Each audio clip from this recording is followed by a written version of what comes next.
नियतीला काय म्हणणार.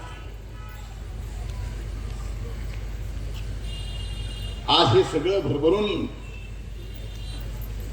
आपल्या सगळ्याकडे बघितल्यानंतर निकालाचं मताचं काय होईल माहित नाही, पण अशी बर्दापुरात भरभरून सभा झाली याच्यासारखं डोळ्याने बघायचं समाधान दुसरं कुठलंच असू शकत. या निवडणुकीमध्ये अशा पद्धतीचे आरोप बघायचं कामच नाही. आरोप करावे. मी जर विकास केला नाही तर धनंजय मुंडेवर आरोप करा, लोकशाहीत तुम्हाला अधिकार आहे. मी जर चुकला असेल तर बदनाम मला करायचं, मला करा, तो लोकशाहीत तुम्हाला अधिकार आहे. पण इथं मात्र आपल्या परळी वैद्यनाथ मतदारसंघाच्या मातीला आणि मातीतल्या माणसाला बदनाम करतात. अगोदर म्हणले इथं काय दहशत आहे, अमक आहे, तमक आहे. इथं बापूचा एक रात्री फोन आला तर माझ्या सारखा माणूस थरथर काढला. काय झालं माहिती याच्या साध्या डीपी साठी एवढा दाब असतो इथं सगळ्याचा. विनंती असते का दाब असतो? दाब असतो. मग डीपी देतो घाबरतो कोण? पण देतोय ना. दहशत. आणि अशा पद्धतीचे आरोप झाल्यानंतर आपल्यासारखे संवेदनशील मायबाप जनता आपल्याला काही वाटत नाही ही बदनामी आपली आहे. एवढ्यावर थांबले नाहीत. या निवडणुकीच्या अगोदरच काही उतावीळ असे ज्यांना उमेदवारी मिळाली आणि ज्यांना मिळाली ते सुद्धा 300 बूथ आहेत मतदारसंघात, 222 बूथ म्हणले. बरं इलेक्शन कमिशन कडे जावा अगोदर. गेले कुठं? कोर्टात गेले, म्हणले 222 बूथ अतिसंवेदनशील करा, कॅमेरे लावा. अगोदरच कॅमेरे तुला माहितच नाही.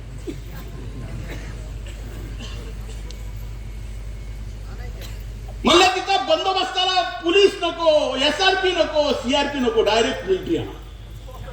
कोर्टात मिलिटरीच. मला सांगा ह्या 222 बूथ मधली मायबाप जनता जी मतदान करणार हा तुमचा अपमान नाही.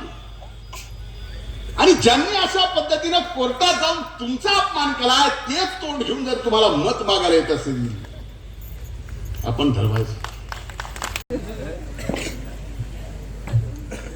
आज या ठिकाणी तुमच्या डोळ्यात डोळा घालून विश्वासानं दुसऱ्यांदा या विधानसभेच्या निवडणुकीत मायबाप जनतेला आशीर्वादित मागू शकतो. याचं कारण एवढंच आहे की मागच्या 5 वर्षापूर्वी जे जे शब्द मी या मतदारसंघासाठी दिले ते सर्वच्या सर्व शब्द या ठिकाणी प्रामाणिकपणानं इमानदारीनं पाळले. जात पात धर्म कुठलीही गोष्ट मध्ये न आणता.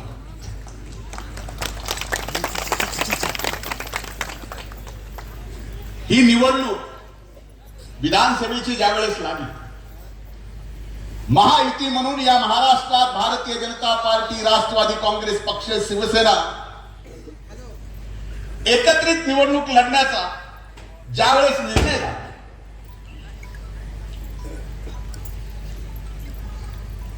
निर्णय झाल्यानंतर स्वाभाविकच मी इथला विद्यमान आमदार असल्यामुळं, ताईनं मोठं मन केल्यामुळं मी महायुतीचा उमेदवार म्हणून आपल्या समोर आहे.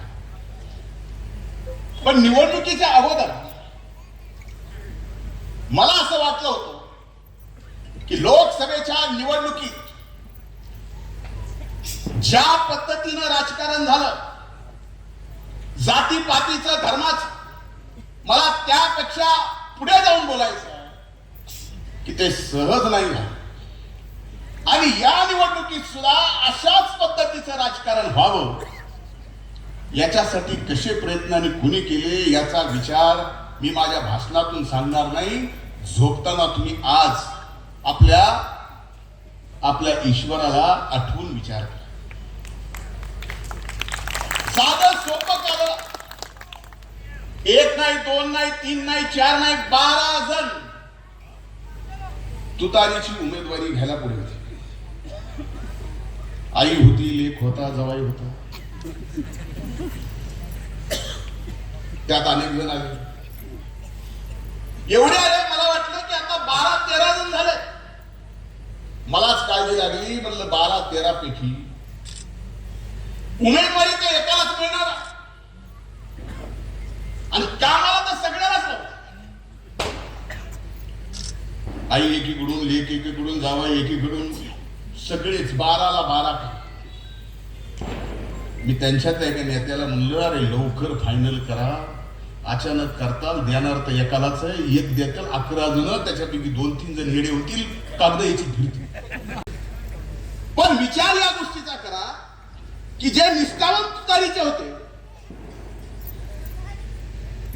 त्यांना उमेदवारी दिली नाही. देताना कुणाला दिली? जे बाहेरून आले आणि त्यांना इथं उमेदवारी. आता ती उमेदवारी कशासाठी दिली असेल? तुतारीला जिंकण्यासाठी का पुन्हा या बीड जिल्ह्यात आणि या मतदारसंघात जाती पातीचं धर्माचं राजकारण अशाच पद्धतीनं तेवत ठेवायचं याच्यासाठी? हे झोपताना विचार करा आणि मग ठरवा की कोण काय करतंय. या ठिकाणी आम्ही विकासाच्या पलीकडे, सामान्य माणसाची सेवा करण्याच्या पलीकडे, त्याची ओळख असो नसो, जो येईल त्याला ज्या ज्या पद्धतीने करता येईल, जे शक्य असेल ते केलं. पण आता मात्र या निवडणुकीत अतिशय वेगळ्या पद्धतीचा प्रचार चालू आहे. ते काय फार लोक मनावर घेत नाहीत, हा विषय भाग वेगळा. पण मी आज आपल्याला एवढंच सांगेन, ताई असतील, मी असेल, व्यासपीठावर महायुतीचे सर्व माझे सहकारी असतील, आमच्या सगळ्यांची ताकद, माग असलेले सर्व आणि तुम्ही मायबाप बसलेली जनता, याच्या पलीकडे आमची काय ताकद आहे? अरे मी असेल, ताई असेल, आम्ही नावाला उभ्या महाराष्ट्रात आमच्या नावाच्या पाठीमाग तुमची ताकद आहे म्हणून आमचं नाव आहे. हे निमित्त मात्र आहे, ताकद तर तुमची आहे. महाराष्ट्राच्या राजकीय आणि सामाजिक या पटलावरती अस्तित्व तुमच्या ताकदीचं आहे, तुमचं आहे, आमचं नाव आहे. पण हे अस्तित्व, ताकद, लोकसभेत एक प्रयोग केला, यश मिळालं.